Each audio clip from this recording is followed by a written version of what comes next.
pasteur au parc. Bonjour. Nous allons lire la Bible dans Marc. Marc chapitre 6.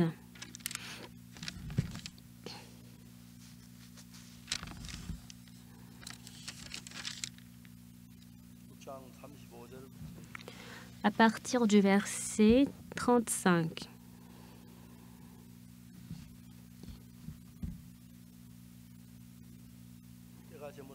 Comme l'heure était déjà avancée, ses disciples s'approchèrent de lui et dirent : « Ce lieu est désert et l'heure est déjà avancée.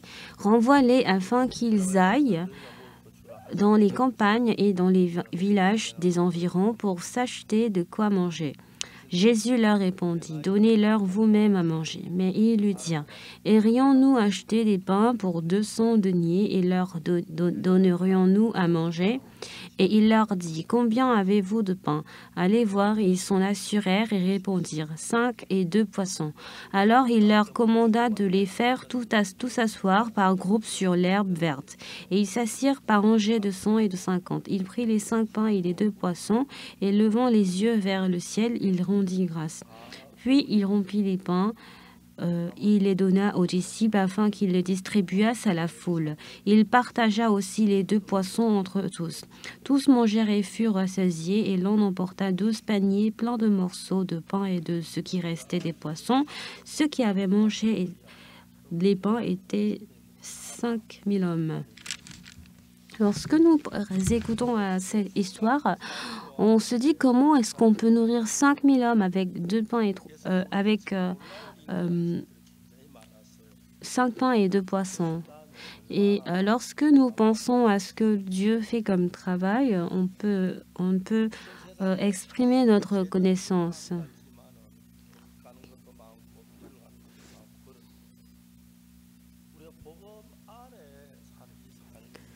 La vie où nous menons dans l'Église, dans l'Évangile, on ne sait à quel point ce travail est bénéfique. La chorale est en train de faire la tournée et pendant 1 an, il y a également le festival de Guignoscor des étudiants qui ont fait 1 an de bénévolat à l'étranger. Ces étudiants sont en train de faire le théâtre, de danser et de témoigner. Et beaucoup de gens sont en train d'être émus. Et beaucoup de gens se disent comment ces jeunes peuvent faire ce genre de travail, et on voit à quel point toute terre est renouvelée. Et ce que je voudrais vous dire, c'est que si nous avons 100 choses, on vit avec ces 100 choses. Mais si nous avons besoin de 100 et que si nous avons besoin de 1000 et qu'on n'a que 100, on commence à s'inquiéter et se soucier. Mais au contraire, si nous vivons avec Jésus-Christ, qu'est-ce qui changera dans notre vie? En réalité, vous n'avez pas testé cette chose, mais en moi également, l'homme a des soucis. Il a beaucoup de choses qui sont impossibles à l'homme. Mais à travers Jésus-Christ, nous pouvons voir à quel point tous ces problèmes sont résolus. Quoi que cela soit, à travers Jésus, il n'y a rien qui n'est impossible. Ici, auprès de Jésus-Christ, les disciples se sont réunis vers Jésus-Christ.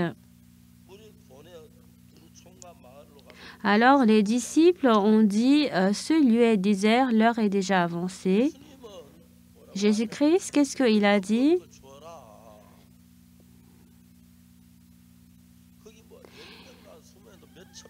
Jésus-Christ a dit, donne-leur à manger. Comment est-ce qu'on fait? Il y a combien de pains? Il y a un tel nombre de pains. Mais Jésus-Christ, avec cela, l'histoire semble être pas de sens.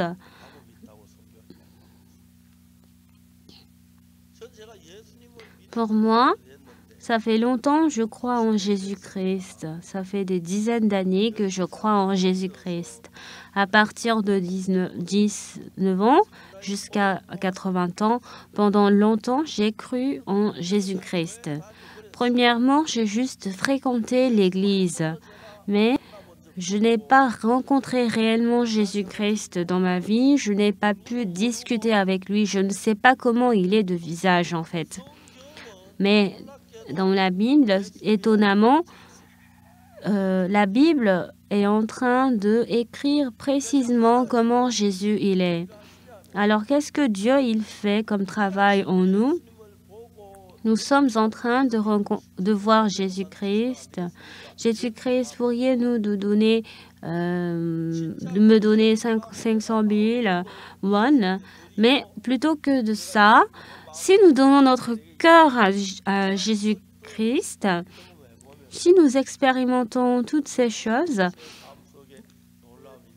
nous aurons étonnamment beaucoup de choses qui vont se réaliser dans notre vie. Dieu, il vit en nous et cela est très étonnant. Pour nous, dans notre église ou dans notre ministère, si nous pensons au travail que nous sommes en train de faire, c'est vraiment étonnant, c'est tellement reconnaissant.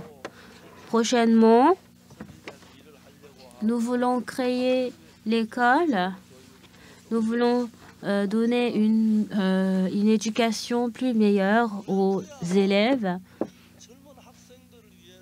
Pour nous, pour les jeunes étudiants, nous sommes en train de réfléchir comment les éduquer, comment les conduire dans la vie. Mais non seulement ma sagesse, mais la force et la puissance de Jésus-Christ est en train de nous guider. Et c'est une chose très reconnaissante. Nous avons créé l'ONG IYF. Au début, quand j'étais allée aux États-Unis, il y avait la femme, la sœur de la femme du pasteur. On n'était pas si proches, mais elle est allée à LA aux États-Unis avec son fils pour vivre ensemble. Et une fois, cette sœur est venue auprès de moi avec le problème de son fils. Pasteur, mon fils est en train de se promener avec une arme et elle a peur qu'il fasse un problème et qu'il puisse même tuer une personne. Et la maman, elle a appelé une fois son fils et lui a dit « Toi, tu es mon unique. » Moi, j'ai vécu dans ce monde et j'ai plusieurs fois eu envie de mourir. Mais c'est à cause de toi que je ne pouvais pas mourir. Si je te vois en train d'avoir un pistolet, j'ai vraiment très peur que je meure de ton attaque ou quelqu'un meure de ton attaque. Et le fils a dit, maman, ne fais pas comme ça. Je ne vis pas parce que j'ai envie de vivre. Moi, j'ai eu envie de mourir plus de 10 fois par jour, mais rien ne marche comme ma volonté. Maman, pourquoi toi aussi, tu me forces de faire de telles choses? J'ai envie de mourir, maman. Sa maman ne savait plus quoi dire. Sa maman est venue vers moi en me demandant d'aider son fils. Moi, j'étais à LA, j'étais vraiment occupée et je ne pouvais pas du tout faire quelque chose pour elle. Et je lui ai demandé, est-ce que je pourrais emmener votre fils en Corée? Elle a dit, oui, emmenez-lui. Emmenez-le. Et je suis venue avec lui en Corée. Il portait des pantalons tous abîmés, tout déchirés. Et ses fesses se faisaient presque voir. Et c'était un étudiant qui était tellement bizarre et qui est entré dans notre maison. On n'avait pas du tout donné des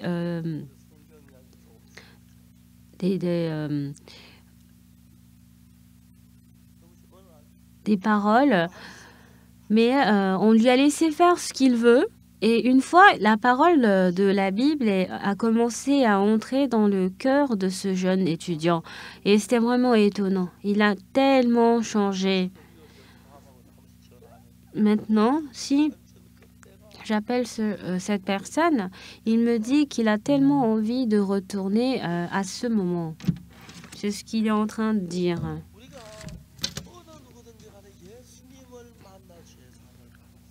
Lorsque nous rencontrons Jésus et que nous recevons la rémission de nos péchés, Jésus-Christ est mort sur la croix à cause d'une personne si sale comme moi.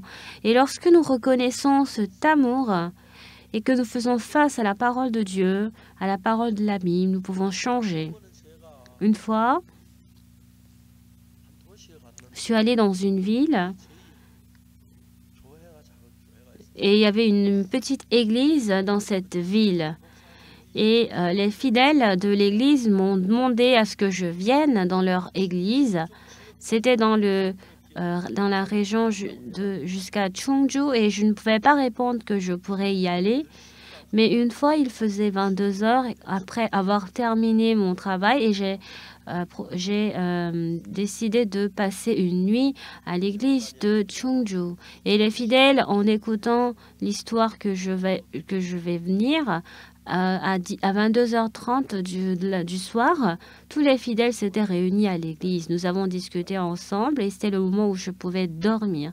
Je voulais dormir et une sœur, en pleurant, elle est venue auprès de moi. Pasteur, je ne peux plus vivre, pasteur. Ça fait 23 ans que je suis mariée. Et mon mari, pendant le mariage, il ne buvait pas d'alcool, mais à un moment donné, il a commencé à boire de l'alcool et il boit de l'alcool comme si c'était de l'eau. Il ne fait rien à la maison.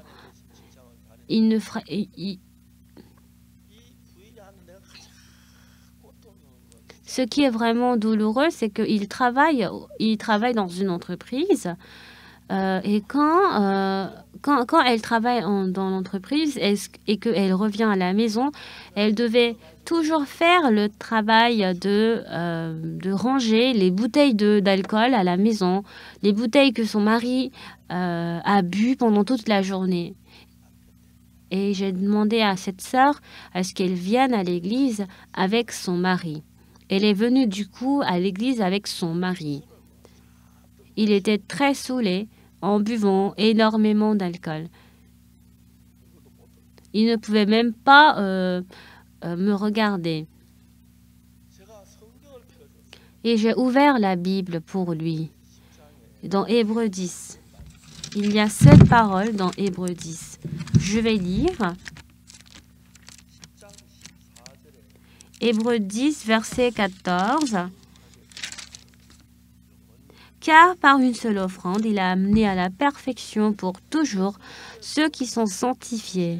Jésus, il a pris le corps de l'homme, il nous a sanctifiés, il nous a purifiés de manière éternelle. J'ai lu la Bible. Est-ce que vous êtes saint? Non, je ne suis pas saint.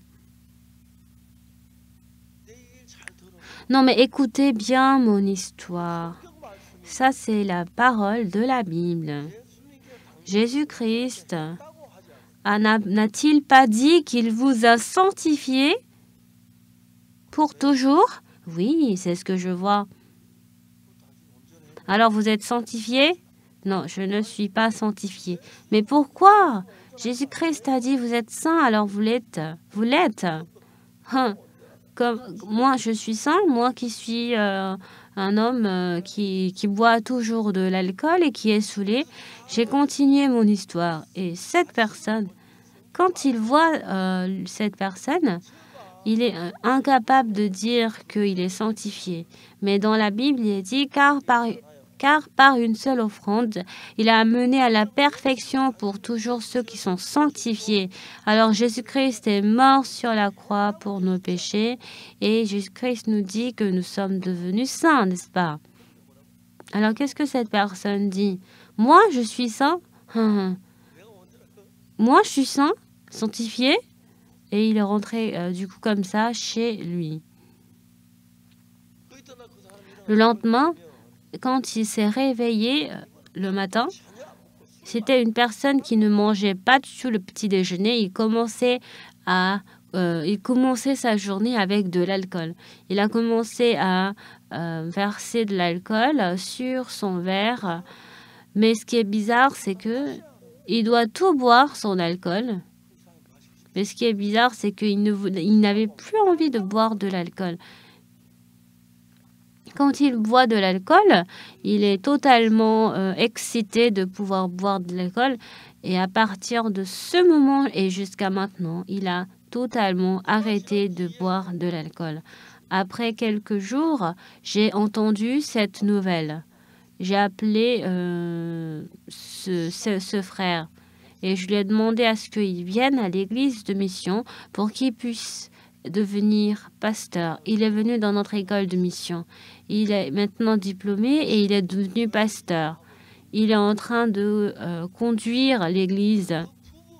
Et ce couple semblait être très heureux.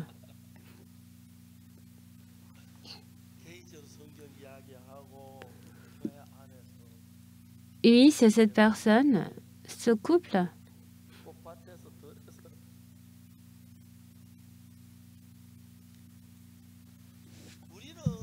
Nous,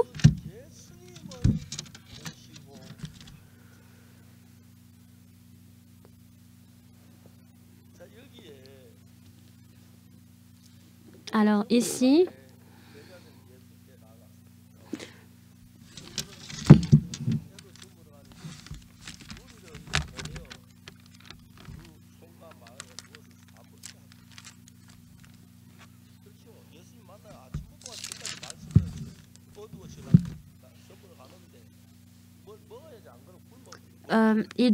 ils doivent tous manger. Comment est-ce qu'ils peuvent tous jeûner dans Marc chapitre 6? Jésus, qu'est-ce qu'il a dit à ses disciples? Il y a combien de pains? Il y a combien de poissons?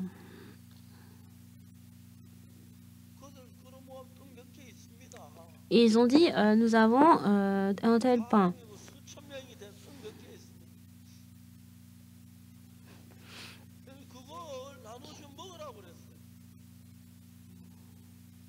Et il a dit de distribuer, de partager les 2 poissons et les 5 pains. Et avec tout ce qu'ils ont distribué à la foule, et il restait encore 12 paniers pleins de morceaux de pain, et il restait des poissons. Si votre calcul et le calcul de Jésus-Christ est identique, vous n'avez plus besoin de croire en Jésus. Moi aussi, en vivant jusqu'à maintenant, j'avais expérimenté beaucoup de difficultés. Et à chaque moment, Jésus-Christ, il vit en moi. Et à travers Jésus, tout ce travail est résolu. Maintenant, j'ai des difficultés. Non, ce n'est pas que je n'en ai pas, mais j'ai des difficultés. Mais Jésus, en étant avec moi, je peux voir à quel point il me guide. De nos jours, les étudiants, durant l'année dernière, ils sont allés à l'étranger, en Afrique. Ils sont allés dans ces pays difficiles pour faire le bénévolat. Ils allaient dans presque toutes les régions de la Corée. Ils vont et ils font le festival de Gonyoskor. J'ai également participé à ce festival et ces étudiants étaient tous contents. Pendant 1 an, je ne sais pas comment ils ont vécu en Afrique pendant 1 an, mais je peux voir à quel point ils étaient tellement heureux, ils étaient tellement joyeux. En nous, avec la force humaine, il y a Jésus-Christ qui est plus puissant que l'homme. Alors, Dieu, qu'est-ce qu'il nous raconte à nous les hommes? Il nous dit, il est en train de nous donner un travail que l'homme ne peut pas exécuter par les œuvres de l'homme. Que je sois malade, que je n'ai plus d'argent. Même si je m'efforce à plusieurs reprises, il y a des moments où cela devient incapable. Alors, bien-aimé, moi, je n'ai pas d'argent. C'est vrai que je peux rien avoir. Mais moi, je n'ai pas d'argent. Mais comment je peux résoudre un problème? Jésus, il vit en nous et il travaille au milieu de nous. Et il est en train de nous guider sur des choses impossibles à réaliser. Une fois, je suis allée à Apkoktong, je suis allée dans un quartier très pauvre.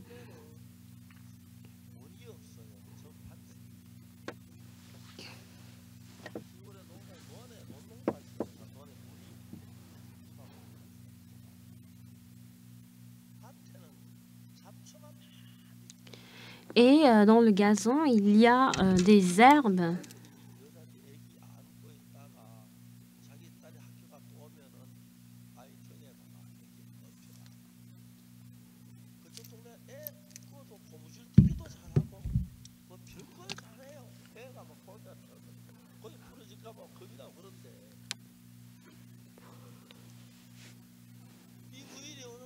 Et cette sœur, un jour, maintenant, elle a fini son travail et elle est venue chez elle, mais elle a découvert que son enfant n'était plus là. Elle a demandé où est mon fils. Elle a commencé à chercher son fils. Et quand elle a demandé, il est dit qu'il est allé chez la sœur Son. Il y avait la sœur Son qui était en train de conduire l'étude biblique. Et je suis allée vers elle. Et dans la chambre,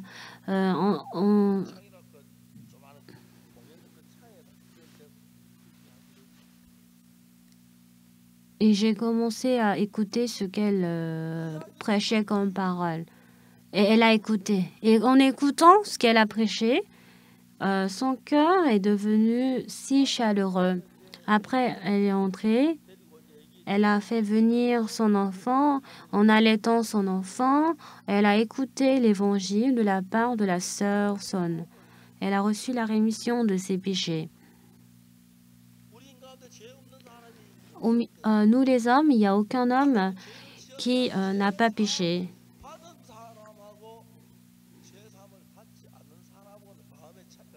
Il y a une grande différence entre une personne qui a reçu la rémission du péché et ceux qui n'ont pas reçu la rémission du péché.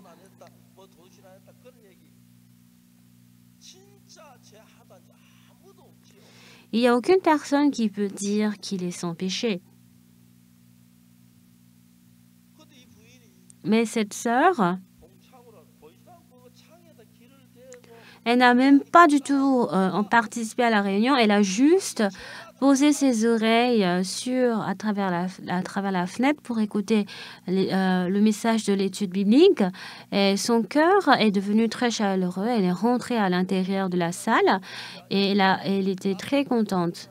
Ce n'est pas qu'on ait besoin d'une très belle chapelle, de très belles sièges, un très beau pupitre pour accepter la parole, mais pour cette sœur, elle était à l'extérieur de la chambre et elle écoutait, elle prêtait ses oreilles pour écouter la parole de Dieu. Elle a réalisé que Jésus-Christ a effacé tous ses péchés. Si nous avons ce genre de foi, le cœur de Jésus-Christ entre dans mon cœur et il commence à travailler. Et je commence à avoir un nouveau cœur qui guide mon cœur. Moi, jusqu'à maintenant, j'ai cru en Jésus-Christ et j'ai fréquenté l'église. Au début, je ne savais rien et maintenant, après être née de nouveau et en menant ma vie jusqu'à maintenant, je peux voir à quel point Dieu a travaillé miraculeusement dans ma vie. Ça fait maintenant 20 ans que je suis venue à Séoul, alors que moi j'ai l'impression de venir à Séoul hier. Quand je suis venue à Séoul, il y avait beaucoup de pasteurs qui disait il faut empêcher le pasteur Spak de venir à Séoul. Même jusqu'à la police, ils ont interdit à ce que je vienne. J'ai pris le KTX pour venir en Corée. Non, j'ai pas pris le train, mais j'ai plutôt pris la voiture pour venir et personne n'a su que je suis venue à Séoul. Maintenant, il y a beaucoup de personnes qui écoutent ma prêche du culte de dimanche. Et il y a beaucoup de gens qui ont envie de travailler avec nous. Alors que beaucoup de gens nous disaient que nous sommes des sectes. Une fois qu'ils sont venus chez nous, l'ambiance chrétienne a commencé à changer à Séoul. Mais je n'ai jamais pensé à réfléchir à comment faire pour que tous les gens m'obéissent, m'acceptent. Il y a quelques mois, je suis allée en Amérique du Sud et j'ai rencontré un prêtre de l'église catholique qui m'a appelé et je suis venue avec la chorale Gracias en Amérique du Sud et ce prêtre nous a appelé pour que la chorale Gracias puisse faire 30 minutes de concert et que je puisse prêcher 20 minutes de parole de Dieu. C'était une histoire très enchantée. Et j'ai prêché l'évangile pendant 20 minutes pour le prêtre. Même après 20 minutes, j'étais encore assis et j'ai continué mon histoire et personne ne m'a arrêté. Et j'ai vraiment prêché la parole sur la rémission du péché. Et après quelques moments, j'étais en Corée. Comme je ne parle pas espagnol, il m'a écrit une lettre en coréen. Il m'a envoyé une lettre par YouTube. Il m'a dit de venir dans son église catholique et qu'il y a plus de 70 prêtres de l'église de catholique. Il m'a demandé est-ce que je peux prêcher la parole à eux. Ils ont même demandé au ministère de l'église catholique et ils ont accepté. Mais il y avait 70 prêtres, j'ai prêché la parole à eux. On avait pensé qu'ils allaient être au nombre de 70, mais il y avait 2000 personnes qui sont venues. Je ne savais pas qui étaient des prêtres, qui étaient des fidèles, mais 2000 personnes étaient là. Le lendemain, 3000 personnes étaient venues. Il n'y avait plus de place et certains sont retournés parce qu'il n'y avait pas de place. Vous savez pourquoi toutes ces personnes ont levé la main? Ils étaient tous certains d'avoir la rémission de leurs péchés. Il y avait même des moines qui étaient venus. Beaucoup de personnes sont réunies et j'ai expliqué comment nos péchés sont pardonnés et comment est-ce que Jésus-Christ a versé son sang sur la croix. Moi, je n'ai fait aucune œuvre, aucun travail, mais Jésus-Christ a reçu la punition à ma place et il est mort sur la croix à cause de mes péchés. Vous m'avez compris? Je vais vous poser une question de la suite. Alors, Jésus-Christ, quand il est mort sur la croix, est-ce qu'il avait les péchés ou pas? Non, il n'avait pas. Mais il est mort à cause du péché de qui?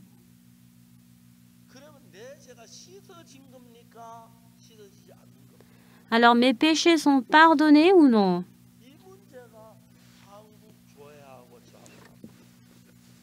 Alors, ce problème est différent. Beaucoup de gens nous disent qu'on est des pécheurs. C'est vrai que comme on a péché, on est des pécheurs. Mais moi, je ne dis pas que je suis pécheur.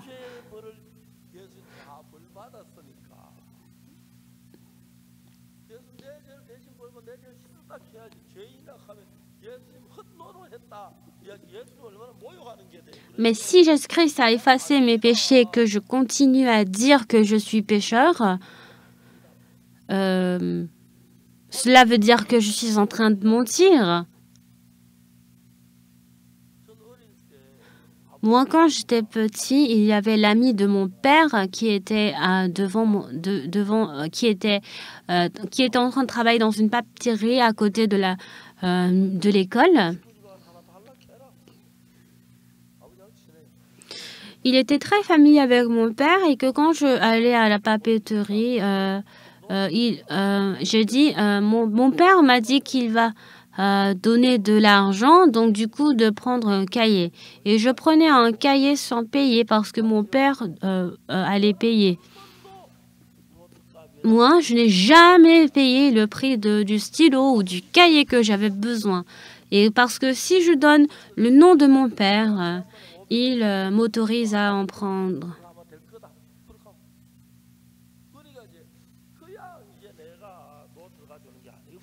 Je ne prends pas simplement le cahier, mais j'ai parlé à mon père. Et parce que mon père, il va payer, même si je n'ai pas de l'argent, il me donne... Et qu'est-ce que la Bible dit? Nous sommes moi aussi, en menant ma vie sur cette terre, je commence à vieillir. Il y a 2000 ans,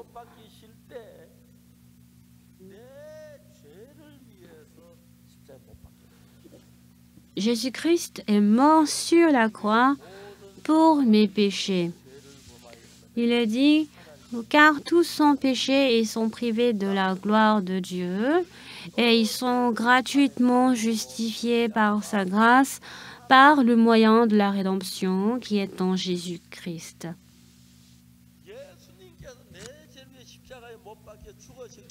Parce que Jésus-Christ est mort sur la croix pour mes péchés, sans faire aucun travail, par la grâce de Dieu, je peux affirmer que mes péchés sont lavés, que je suis propre comme la neige. Et il y a une différence entre les autres églises en Corée et moi. La majorité des pasteurs de l'église disent qu'on est pécheur, qu'il faut demander le pardon de nos péchés, il faut confesser ses péchés. Mais c'est une chose erronée. Pourquoi? Parce que Jésus-Christ a été puni à notre place. Alors, pourquoi est-ce qu'on a encore besoin de demander le pardon de nos péchés? Vous avez compris? Alors, comment est-ce que les gens croient? Ils disent qu'ils sont pécheurs. Il y a beaucoup de personnes comme les anciens qui travaillent ardemment.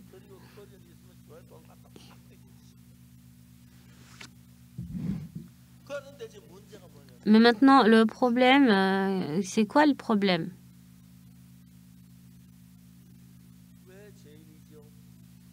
Mais pourquoi nous sommes pécheurs? Nous sommes pécheurs parce que nous ne croyons pas que Jésus-Christ est mort sur la croix pour nos péchés. Vous avez compris? Nous avons tous péché. Il n'y a aucune personne qui ne commet pas le péché. Mais c'est quoi le problème maintenant? Jésus-Christ est mort sur la croix à notre place. Il a été puni à notre place. Et en ce moment, la Bible nous dit que nos péchés sont devenus plus blancs comme la neige. Que la neige. Nous ne devons pas croire en nos pensées, mais nous devons croire à la Bible. Car tous sont péchés et ils sont privés de la gloire de Dieu. Et ensuite, au verset suivant, il est dit, et ils sont gratuitement justifiés par sa grâce, par le moyen de la rédemption qui est en Jésus-Christ.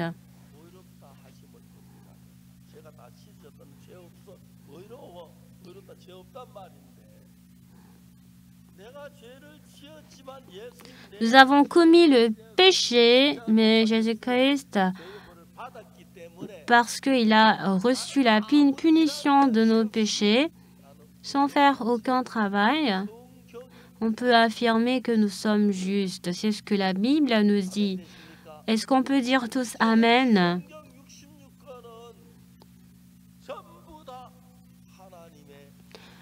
Les 66 livres de la Bible sont les paroles de Dieu. Dieu ne mange jamais. Moi, en réalité, j'ai beaucoup fait le vol.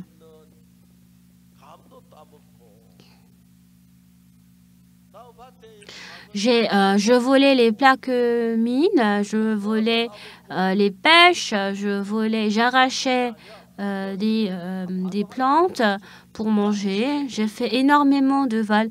J'ai commis beaucoup de péchés. Mais j'ai lu la Bible depuis que j'étais petit. J'ai lu la Bible 1 fois, 2 fois, 3 fois, 10 fois. Ce qui est vraiment étonnant, c'est que je lisais des romans avant.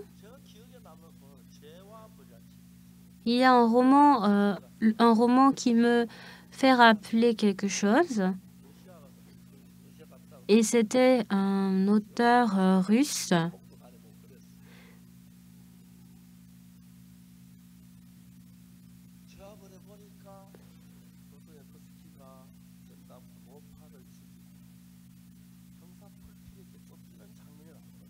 Et dans le livre, il y avait une personne qui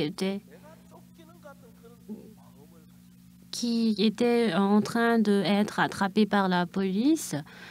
J'ai lu 2 fois ce roman. J'ai lu 3 fois.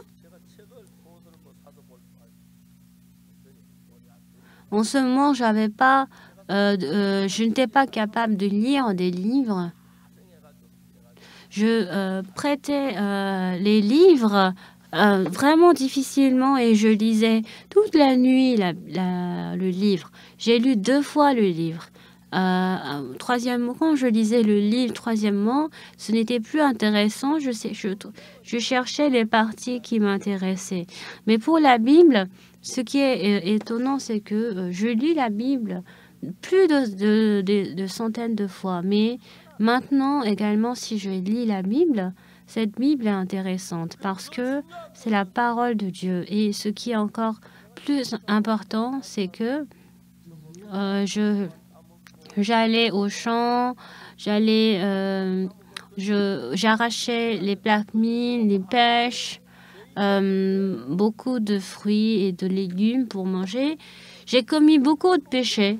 Mais qu'est-ce que la Bible nous dit? Car tous sont péchés et sont privés de la gloire de Dieu. Mais ils sont gratuitement justifiés par sa grâce, par le moyen de la rédemption qui est en Jésus-Christ.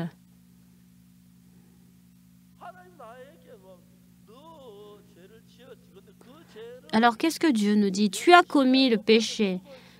Mais Jésus-Christ, en étant mort sur la croix, il est mort à notre place.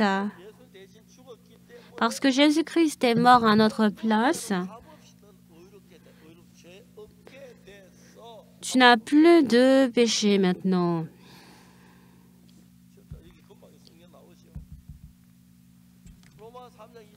Dans Romains 3, verset 24, on va lire tous ensemble. Car tous sont péchés et sont privés de la gloire de Dieu. 24. Mais ils sont gratuitement justifiés par sa grâce, par le moyen de la rédemption qui est en Jésus-Christ.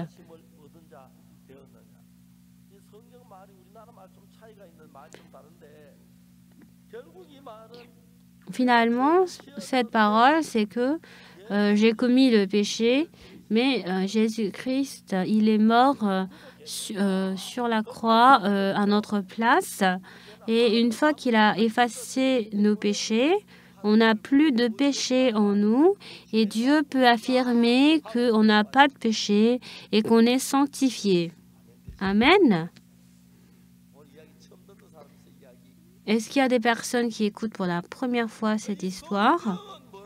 Alors, qu'est-ce que la Bible dit? Nous avons commis le péché. Il y a plusieurs sortes de péchés, n'est-ce pas? On peut pécher le même péché une fois, deux fois. Nous avons certainement commis le péché. Jésus-Christ, il est mort à notre place sur la croix.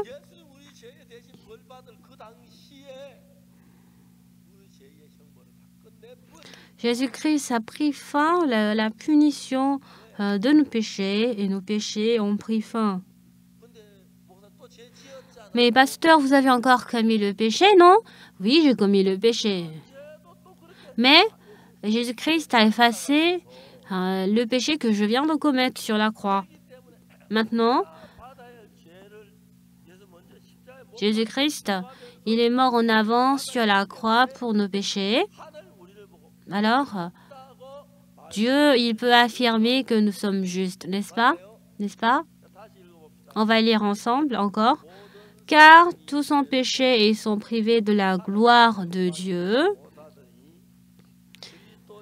Et ils sont gratuitement justifiés par sa grâce, par le moyen de la rédemption qui est en Jésus-Christ.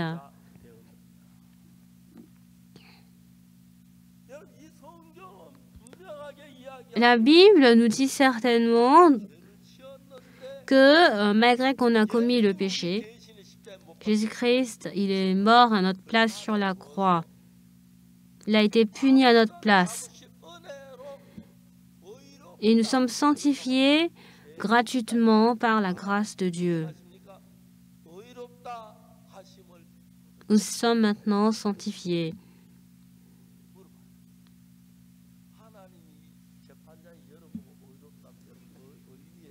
Alors Dieu, quand il nous dit que nous sommes justes, quand le juge nous dit qu'on est juste, on peut dire qu'on est juste, n'est-ce pas? C'est ce que la Bible nous dit.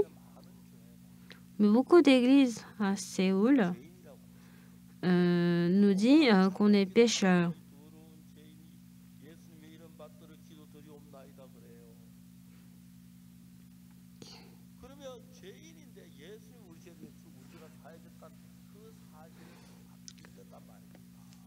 Mais il y a beaucoup de personnes qui ne croient pas qu'on est devenu juste. Alors on devient ainsi pécheur. Nous avons beaucoup de péchés. Mais quand Jésus-Christ est mort sur la croix pour les péchés, mes péchés sont sanctifiés. Cela devient très étonnant. On va lire encore dans la Bible, dans Romains. Romains 3, verset 23.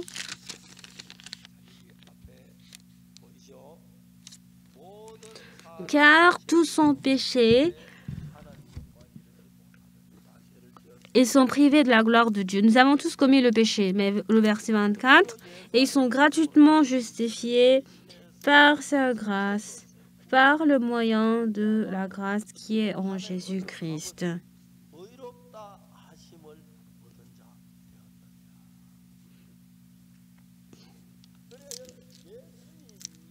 Alors Jésus, parce qu'il est mort pour nos péchés, Dieu nous dit, tu es juste. Tu n'as pas de péché, tu es propre. Tu es devenu saint, tu es devenu propre, c'est ce qu'il nous dit.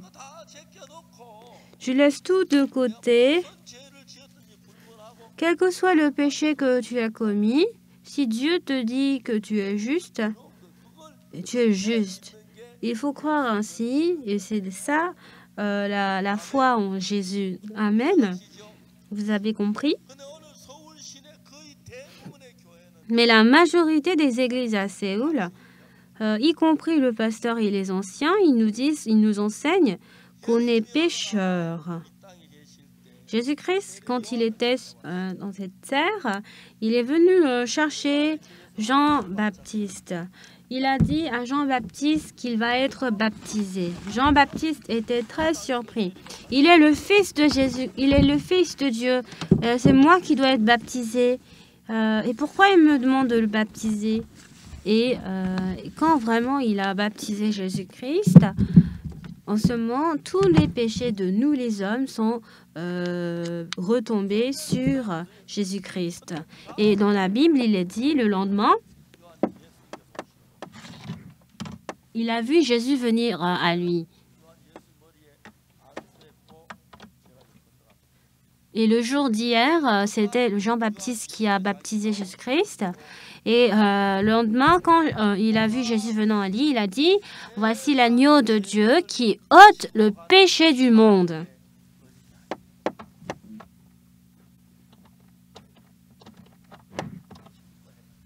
C'est un sujet de joie. On a un peu peur.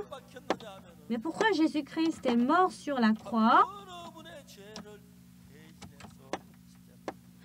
Il est mort sur la croix à cause de nos péchés. Vous avez compris? Alors, est-ce que vos péchés sont pardonnés?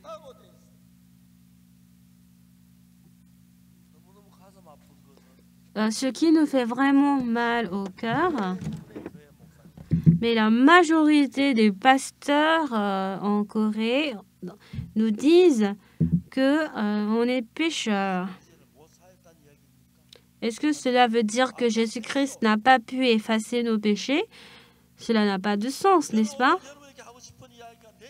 Ce que je voudrais vous dire, c'est pas vraiment mon histoire, mais c'est l'histoire de la Bible. Vous avez commis le péché. Mais parce que Jésus-Christ, il est mort pour nos péchés, on n'est plus pécheurs. Est-ce que vous pouvez dire Amen? Dans Romains 3, verset 23, il est dit, « Car tous ont péché et ils sont privés de la gloire de Dieu. » Et ensuite, il est dit, « À travers la mort de Jésus-Christ sur la croix, par la grâce de Dieu, je n'ai fait aucun travail, mais c'est Dieu qui nous dit qu'on est sanctifié. » Il faut croire en cela. Il faut croire à la parole de Dieu.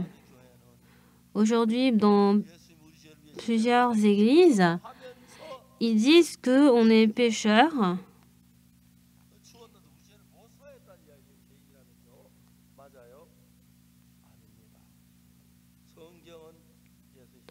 La Bible dit que Jésus-Christ a effacé tous nos péchés et que nous sommes devenus plus blancs que la neige. Donc,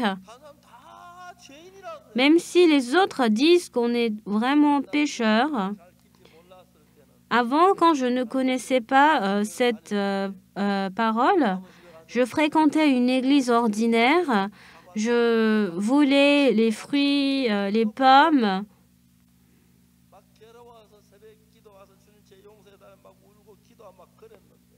Donc, je me levais tôt le matin pour demander le pardon de mes péchés, mais je ne pouvais pas sentir que je suis vraiment sanctifiée. Mais en lisant la Bible, dans Romains chapitre 3, il est dit que nous sommes sanctifiés par l'offrande du...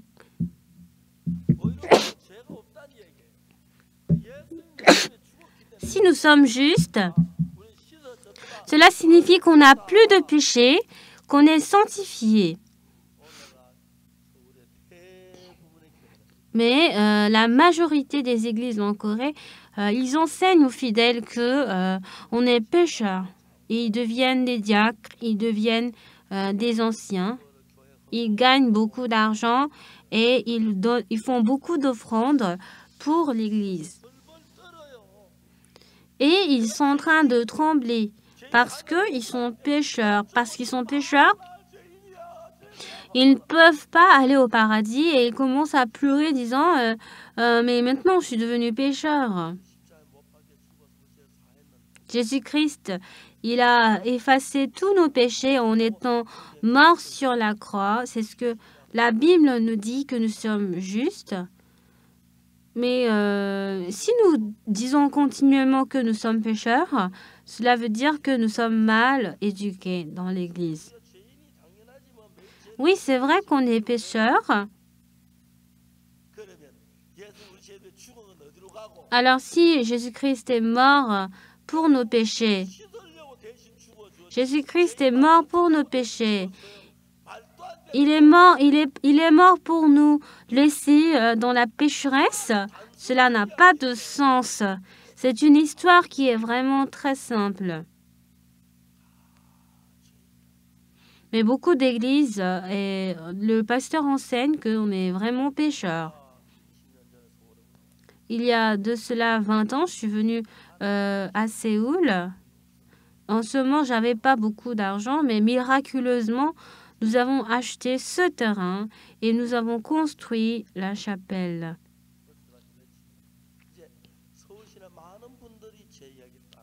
Beaucoup de personnes me suivent. C'est vrai que nous sommes justes.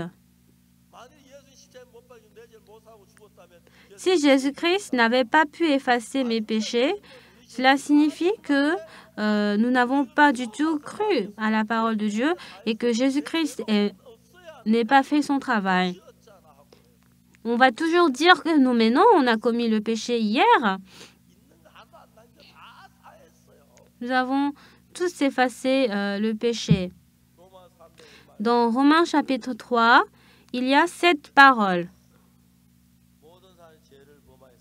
Car tous ont péché et ils sont privés de la gloire de Dieu et ils sont gratuitement justifiés par sa grâce, par le moyen de la rédemption qui est en Jésus-Christ.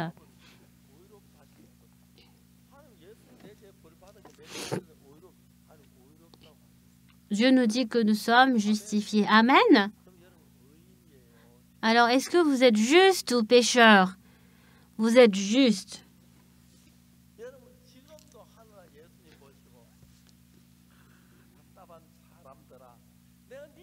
Vous qui êtes si étouffant, mais regarde, je suis mort sur la croix pour tes péchés. Regarde les traces de blessures qui sont en moi. Mais comment tu peux toujours dire que tu es pécheur malgré mon travail? Oui, c'est ça. Il faut croire comme de cette manière. Et c'est Dieu, il est vraiment content de nous si nous croyons en Jésus-Christ. Si Jésus-Christ n'est pas mort à notre place, Jésus-Christ, il a effacé nos péchés plus blancs que la neige. Et c'est ce que la Bible est en train de nous expliquer.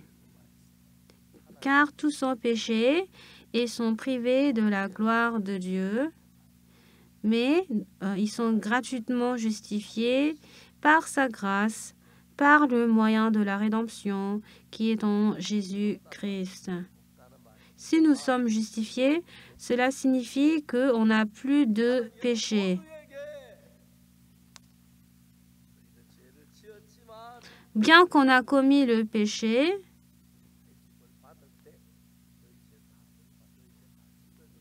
tous vos péchés ont été effacés par le travail de Jésus-Christ sur la croix. Il faut croire en cela. C'est pour cela, moi, jusqu'à maintenant, continuellement, je participe à plusieurs émissions de la télévision pour affirmer que nos péchés ont été effacés. Mais récemment, beaucoup de pasteurs sont en train de dire que j'ai raison. Mais il y a toujours des gens qui disent que je suis pécheur. Si nous continuons à dire qu'on est pécheur, cela veut dire qu'on s'est méfié des œuvres de Jésus-Christ.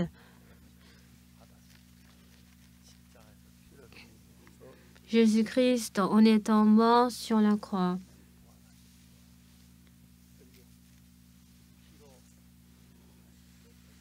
et par ce sang,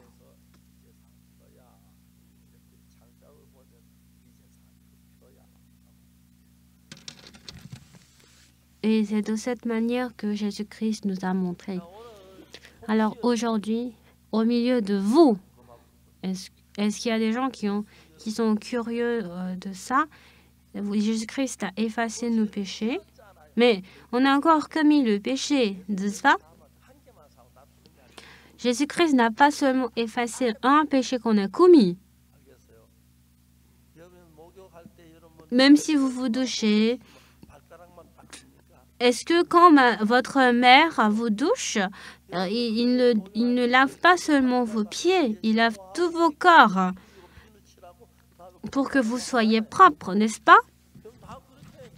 Tout le monde fait comme ça, tout le monde se douche de cette manière. Il a effacé éternellement nos péchés. Mais aujourd'hui, dans plusieurs églises, le pasteur nous enseigne de manière pas correcte. Je ne sais pas s'ils ont une raison, mais ce qui est certain, c'est que Jésus-Christ, il est mort pour nos péchés, il a effacé tous nos péchés et nous dit que nous sommes justes. Et si nous continuons à affirmer que nous sommes pécheurs, nous ne devons vraiment pas dire qu'on est pécheurs. Jésus-Christ est mort pour nos péchés. Maintenant, nous ne sommes plus pécheurs, nous allons au paradis. Tous les fidèles de notre Église savent cette nouvelle et ils peuvent aller au paradis même si ils meurent. Mais il y a beaucoup d'anciens beaucoup de pasteurs dans plusieurs églises qui enseignent vraiment mal la parole.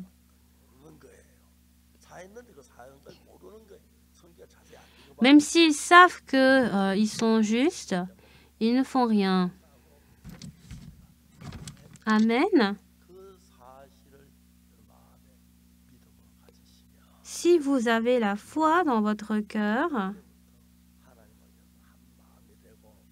à partir de ce moment, Jésus-Christ deviendra le propriétaire de vous.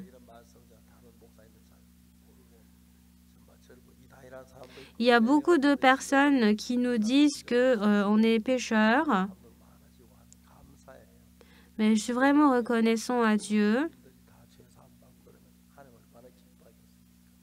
Et si nous prêchons l'Évangile à tous les citoyens de Séoul, on sait à quel point Dieu sera très content de nos œuvres.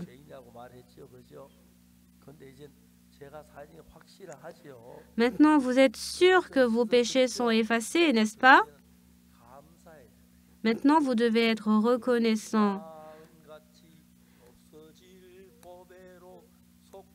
Nous sommes sanctifiés par les œuvres de Dieu.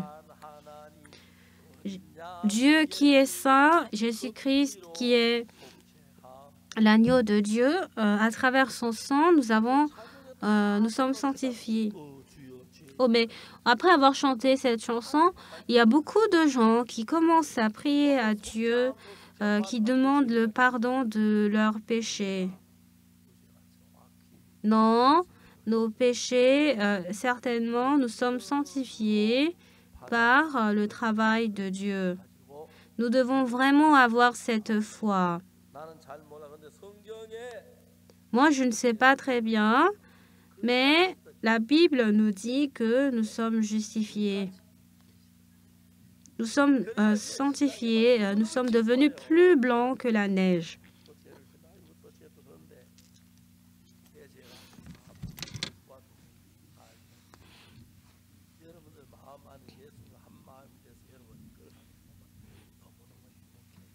Si nous voyons comment est-ce que Dieu nous conduit, on peut vraiment être reconnaissant à Dieu. Maintenant, on est âgé, mais on est reconnaissant, je suis reconnaissant de pouvoir continuer à prêcher la parole même à cet âge. Les autres pasteurs, quand ils atteignent 70 ans, ils ont la retraite et ils arrêtent de prêcher la parole. Mais dans notre ministère, on n'a pas encore ce genre de loi. J'ai 80 ans, mais il n'y a personne qui me demande d'arrêter de prêcher la parole. Et grâce à cela, je suis très reconnaissant de continuer à prêcher la parole. C'est bien notre Église, n'est-ce pas? Donc, bien aimez-vous aussi, comme moi, que vous devez prêcher cette histoire aux autres personnes. Si Jésus-Christ est mort sur la croix à notre place, qu'est-ce que Jésus-Christ a dit dernièrement sur la croix? Il a dit, tout est accompli.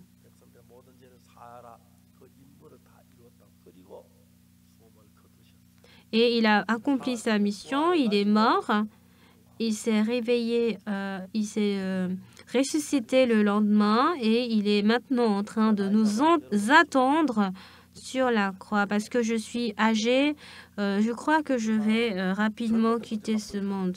Il y a des gens qui sont jeunes mais qui quittent en avance. Je veux vivre. Je suis vraiment reconnaissant de vivre toujours à côté de Jésus-Christ. Je veux continuellement témoigner que Jésus-Christ a effacé nos péchés. Nous souhaiterions que vous puissiez expliquer de manière précise que nos péchés sont lavés, que vous n'êtes plus pécheurs. Et nous souhaiterions que vous puissiez continuellement vivre pour l'Évangile. Moi, j'ai été dans plusieurs pays dans le monde pour prêcher cet Évangile. Et il y a une grande église du monde qui est en Inde et j'ai prêché la parole dans cette église. Je suis invitée encore dans plusieurs pays. À partir de demain, je vais encore aller à l'étranger pour prêcher la parole. Je crois que Dieu va travailler pour nous. Il y a beaucoup de présidents qui sont nés de nouveau. Il y a le roi de l'Eswatini. Il y a le secrétaire de l'église de l'Eswatini qui est en train de nous suivre.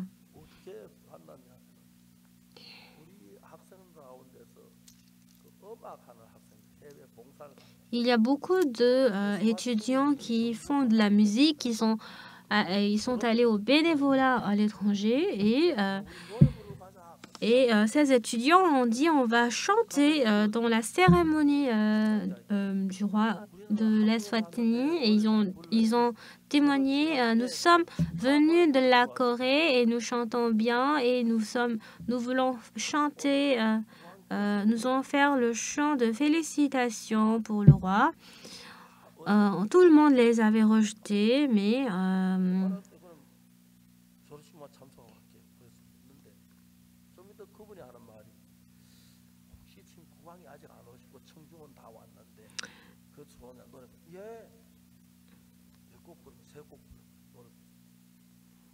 donc ils ont commencé à chanter et comme le roi venait en retard, du coup ils ont demandé si elle pouvait chanter. Et le roi, en écoutant cette histoire, c'était vraiment, ils ont trouvé que leur chant était magnifique.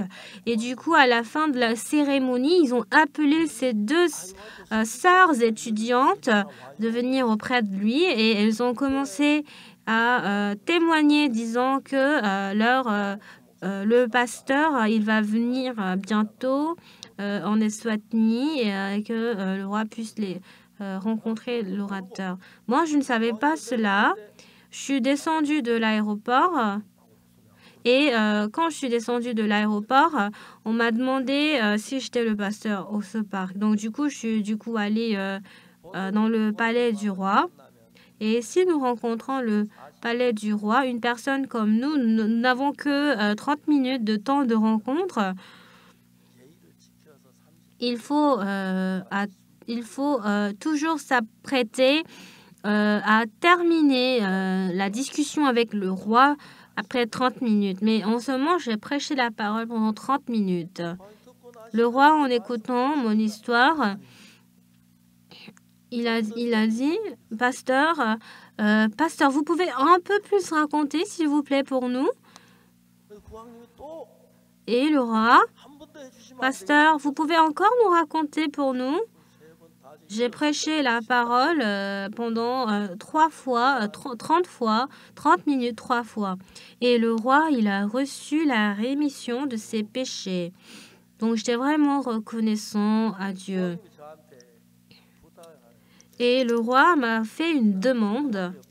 Il a dit qu'il n'a pas d'église dans leur pays. Et donc, s'il y a des malades, ils doivent prendre un vol pour être traités. Et donc, du coup,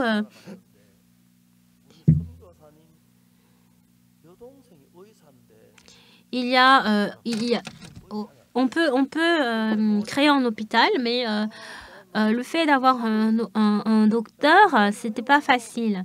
Et du coup, il y avait la sœur de notre pasteur qui était docteur. Et du coup, on a demandé à cette sœur si elle pouvait aller en Eswatini. Nous allons établir une église. Est-ce que vous pouvez y aller?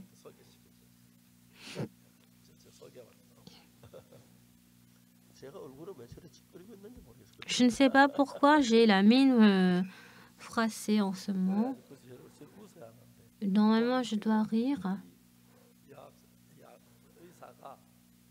Ce docteur est en train d'être éduqué en Corée.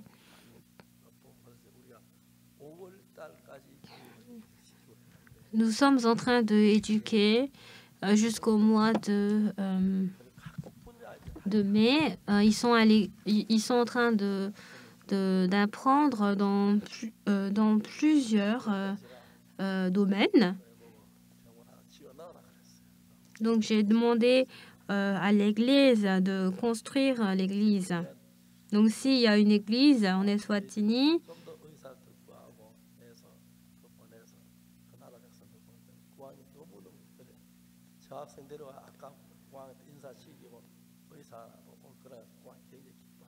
et quand j'ai dit que les docteurs vont arriver, le roi était vraiment très content.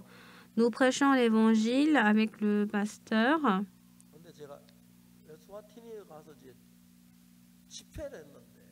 Donc nous avons fait la retraite et il y avait 20 pasteurs qui étaient avec nous. Et nous avons discuté avec ces pasteurs. Nous allons tous appartenir à l'Église Mission de la Bonne Nouvelle.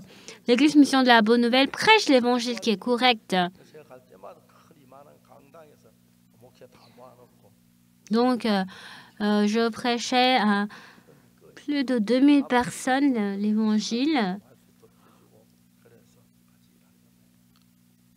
Et donc, je souhaiterais que toutes ces personnes soient éduquées dans notre école de mission. Alors, bien aimé, que vous avez également le cœur de la reconnaissance, ne demeurez pas seulement cela, mais que vous puissiez également transmettre cette bonne nouvelle.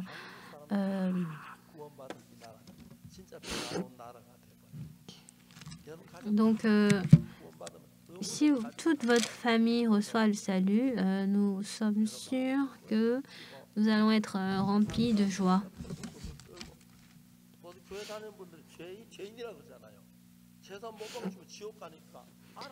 Nous savons qu'on est pécheurs, mais nous ne savons pas quoi faire à cause de nos péchés alors que Jésus-Christ a effacé tous nos péchés.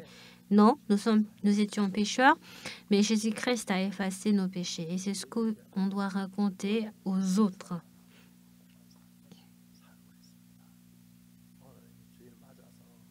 Pour le culte d'aujourd'hui, nous sommes reconnaissants de pouvoir prêcher l'Évangile. Que vous tous, vous croyez que vous êtes juste, n'est-ce pas? Si vous avez encore des curiosités, venez vers moi. Je vais vous l'expliquer de manière plus précise.